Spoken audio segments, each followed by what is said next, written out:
So saving is hard, gold is expensive, maybe a little less so today, but coming up with the reasons not to save in the first place, all of that, it's pretty easy. That's the hard truth. We're going to look at the rest of it. Regardless of whether you think something's possible or not, you're probably going to be right. Henry Ford said this best: whether you think you can or think you can't, you're right. It's a pretty simple idea. If you think you can do something, you'll most likely find a way, but if you think it's impossible, well, there's really no question because you've already given up. What's this guy going on about here anyway? Well, once in a while, I make videos about the habits that I've used to buy gold. Sometimes I mention my specific quarter ounce a month habit that I followed for 8 years, and every time I do, we get a handful of people charging the comments with some version of, that just isn't possible. Let me get a quick shout out into Summit Metals. We're still early into this idea. Maybe you're still saying buying is impossible. So let's just say they're a great place to buy gold and silver, and you should give them a shot, only if you're ready. SummitMetals.com. Now back to those comments. Buying a quarter ounce of gold a month isn't possible. It's too expensive today. Wages haven't kept up. Most people's salary just doesn't allow it. Now, some of those might even be true, at least for somebody at some time. Nobody said saving is easy. If it was, everybody would be doing it. We wouldn't be having this conversation. Now, one of the triggers here is that from the period of time from late 2013 to early 2020, when I was buying a quarter ounce of gold every month, my average cost would have been just under $400. Now, if I bought a quarter ounce of gold today, it would be more like $900. Things have escalated quickly, and I know I'm making it worse by showing 1 ounce coins rather than quarters. Starting a habit of saving $900 a month in 2013 for me, that would have been tough. I probably would have found a way to save $400 a month instead. And I can say that with some authority because that's exactly what I did. So these comments saying this isn't possible today, well, they're focused on the least important, least relevant part of this whole idea, the nominal amount that happened to work for me at that time. And if that's the part that somebody's getting caught up on, that's the part that makes this idea impossible, well, that person's probably just looking for an excuse.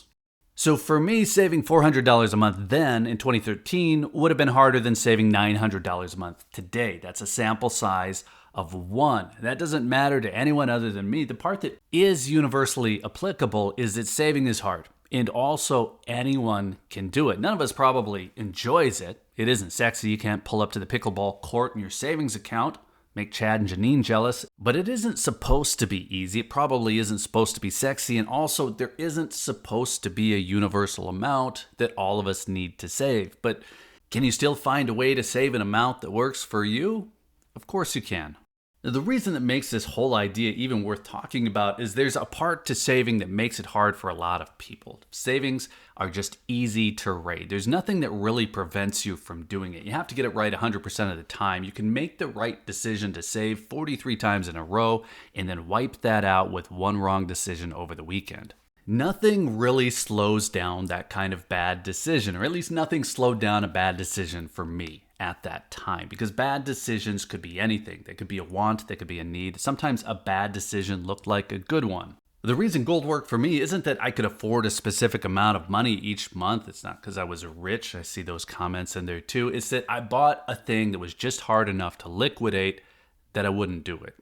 Now, the first reason that saving gold worked for me is selling friction, while the second is that there's a level of buying excitement. You get an endorphin hit. At least I get an endorphin hit when I buy a gold coin. It's the same kind of endorphin hit that you get if you buy a watch or something Chad and Janine might be impressed by. No, I don't get an endorphin hit when I transfer some money from a checking account to a savings account.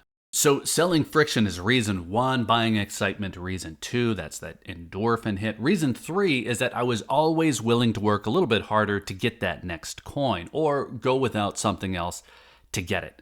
So maybe that's actually part of reason 2, reason 2B. But no matter how advanced I think my prefrontal cortex is, my lizard brain is the part that punches the endorphin button. This is the general idea. Trick your brain to do the work to find a way to save. It isn't about $400 or $900. It's about the habit. So the hard truth in all of this is that it's hard. Your brain will have reasons not to do it, and some of them might actually be good reasons, like you need to pay the rent, or properly allocate capital for other things, or You need to buy your kids something nice for their birthday. There are plenty of good reasons that should make you stop and consider this whole idea, but one of them is not that some guy on YouTube used an example of $400 that would now be $900, and you don't like that. You have to pick the amount you can make work, and then you make it work. I didn't pick $400 because it was easy, by the way. It wasn't. I picked the amount that I could make work by cutting specific expenses and then working a little bit more to get there. It didn't start easy, though. Anyone thinking that it will is in for a surprise, and anyone looking for an excuse that it isn't is going to find one. It becomes easy once it's locked in. And just to answer parts of those fringe comments, questions, well, it didn't take long to find ways to do more, and I didn't have to cut anything important to do it. I was still maxing my retirement account contributions, I was still investing, and I was still buying my kids something nice for their birthdays. So those negative comments, they're 1 in 100, but I think it's worth mentioning at the outset that getting a habit means focusing on how to make it work rather than on reasons that it won't, because Henry Ford, well, he was right. You get to decide if it's going to work.